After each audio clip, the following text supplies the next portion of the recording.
Assalamualaikum warahmatullahi wabarakatuh. Selamat pagi. Selamat datang di pertemuan keempat. Kita akan membahas intention atau niat. Niat melakukan sesuatu. Baik, sebelum belajar, marilah kita berdoa dengan mengucapkan basmalah bersama-sama. Bismillahirrahmanirrahim. Tujuan pembelajaran kita hari ini ada 3. Yang pertama, mengidentifikasi fungsi sosial, struktur teks, dan unsur kebahasaan dari teks, menyatakan tentang niat untuk melakukan sesuatu ya.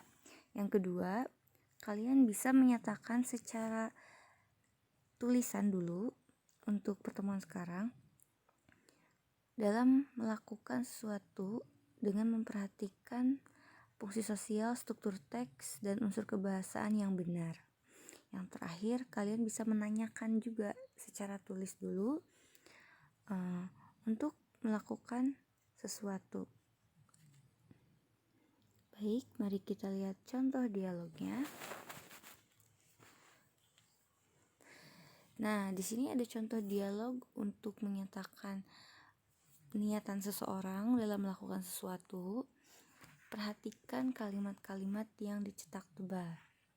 Yang pertama, we are going to practice baking cookies. Kami are going to ini artinya satu ya, akan artinya.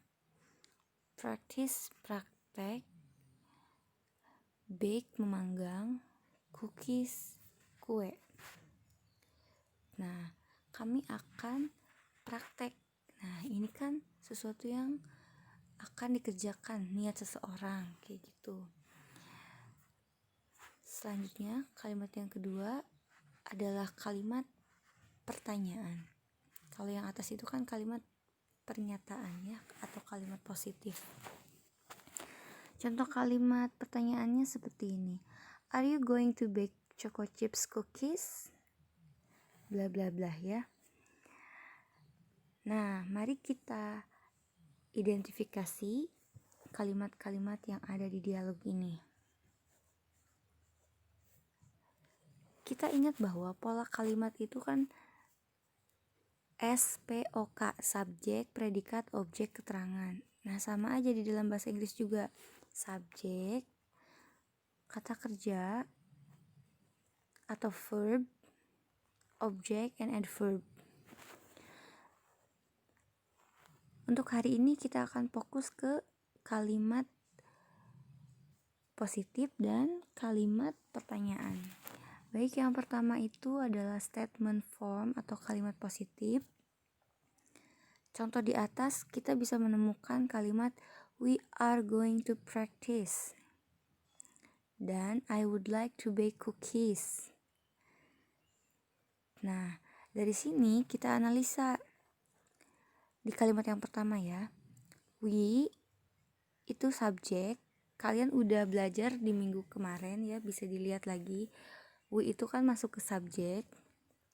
Are going to ini adalah rumus dari pola menyatakan intention. Jadi kita tulis are going to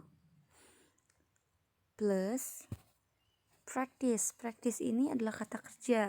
Kata kerja itu dalam bahasa Inggris ada banyak. Dan practice ini adalah kata kerja pertama. Jadi polanya adalah subject are going to plus verb 1. Atau I would like to bake cookies. I subject tambah would like to tambah bake itu verb pertama. Kalimat yang kedua itu bentuk kalimat pertanyaan.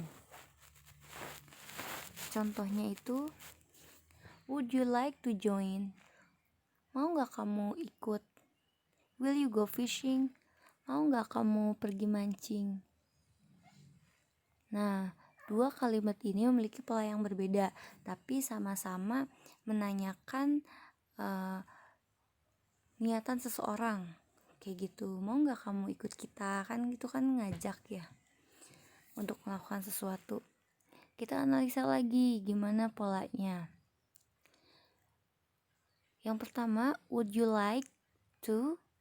Kita tulis, oh polanya berarti would you like to tambah verb 1. Join itu kan verb 1. Dan yang kedua, will you? Itu kita tulis lagi, will you. You ini sebenarnya bisa diganti ya dengan siapa sih tujuan kita ngomong gitu. Misalnya, mau nggak ya si Doni itu pergi mancing? Ya udah, will Doni go fishing, kayak gitu. Tinggal diganti aja you-nya. Sama seperti kalimat yang di atas, we sama I ini kan bisa diganti, tergantung kita mau ngomong apa. Nah, balik lagi ke kalimat yang kedua di bagian question form itu ada will you go fishing. Pola kalimatnya berarti will you tambah go. Go itu verb 1. Nah, selanjutnya kalian itu bisa mengetahui verb 1, verb 2, verb 3 di kamus. Oleh karena itu silakan buka kamus. Di kamus nanti kalian bakal menemukan tabel irregular verb. Karena kalau misalnya kata kerja yang beraturan itu gampang bedainnya. Nah, kalian buka tengah-tengah kamus itu suka ada judulnya kata kerja tidak beraturan. Nah, nanti ada yang seperti ini, tabel seperti ini, banyak ya, ada ratusan lebih yang kata kerja tidak beraturan. Tabel yang pertama itu ada infinitif. Ini disebut dengan verb 1 atau verb 1. Ini terserah lah, ini sebutan ya, tapi untuk sekarang dan kedepannya kita sebut aja verb 1. Yang kedua ada verb 2 atau past tense. Yang ketiga ada past participle atau verb 3. Seperti itu. Nah, contohnya itu kata beer, verb 2-nya itu bore dan verb 3-nya itu born. Ini tanpa e ya, tanpa e. Artinya melahirkan, kayak gitu. Nah, yang dipakai dalam intention itu yang verb 1. Tapi verb 1-nya itu yang tanpa tambahan, kayak gitu.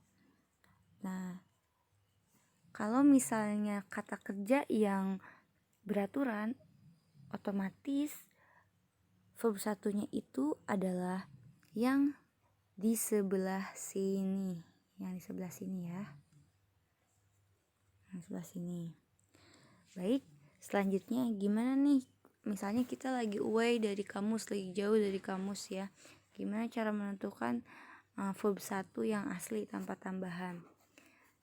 Pertama, lihat verbnya itu nggak bakal ada suffix. Suffix itu akhiran. Akhiran, misalnya makanan. Makanan itu kan makan. Kata dasar nan, an-nya itu kata akhiran. Nah, sama di Inggris juga ada akhiran. Nggak ada akhiran ed, contohnya admitted. Nah, kalau ada akhiran ed berarti itu adalah verb 2 atau 3, bukan verb 1. Nggak ada akhiran s, contohnya speaks. Nggak ada akhiran is, contohnya flies. Nggak ada akhiran ing, contohnya warning. Nah, itu cara menentukan verb yang asli. Baik, terima kasih untuk hari ini. Mari kita ucapkan hamdalah bersama-sama. Alhamdulillahirabbil alamin. Terima kasih untuk hari ini. Assalamualaikum warahmatullahi wabarakatuh.